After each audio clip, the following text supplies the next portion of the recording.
Esta es la unidad 4 de funciones en la programación en lenguaje C. Vamos a ver las ventajas y cómo sería la utilización de la misma.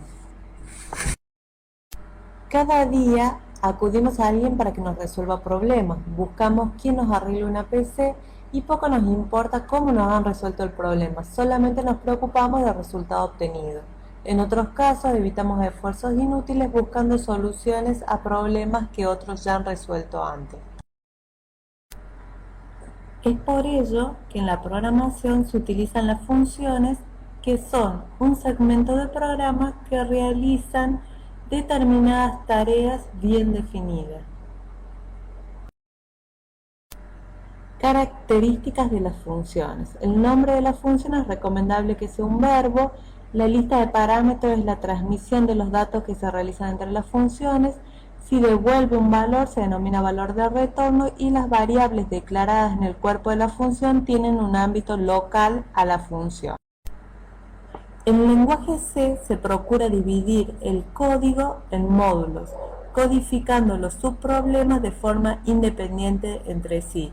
De esta manera el código se vuelve más eficiente, fácil de leer y probar, se reutiliza el código, se lo modulariza y se disminuye la complejidad del programa.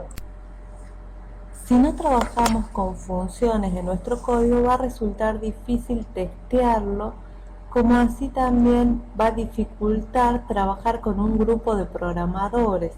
La complejidad del programa resultante va a ser muy alta y va a aumentar la cantidad de errores en el mismo. Formato general. En la cabecera vamos a tener un tipo de valor de retorno, el nombre que le ponemos a nuestra función y la lista de parámetros con sus tipos. En el cuerpo vamos a tener la declaración de las variables locales, la sentencia de la función y el retorno de la expresión que devuelve la función.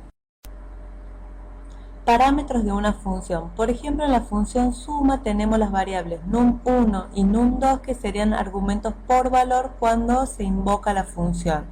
Mientras que cuando la función es llamada recibe dos argumentos actuales o reales denominados x e y. Funciones que devuelven valores. Si nuestra función devuelve un único valor, se utiliza el paso de parámetros por valor. Si va a devolver varios, se utiliza el paso de parámetros por referencia. Paso de parámetros por valor y referencia. Tenemos tres etapas, la declaración, la definición y la llamada a la función. En este caso tenemos una variable x que se está pasando por valor, mientras que en la variable y se envía la dirección de memoria de esa variable y z sería la salida de la función. Paso de parámetros por valor. Cuando se pasa un parámetro por valor a una función, la función hace copia de las variables, como en el caso de la variable a y b que se copian en x e y utiliza las copias para hacer las operaciones. No se alteran los valores originales, ya que cualquier cambio ocurre sobre las copias.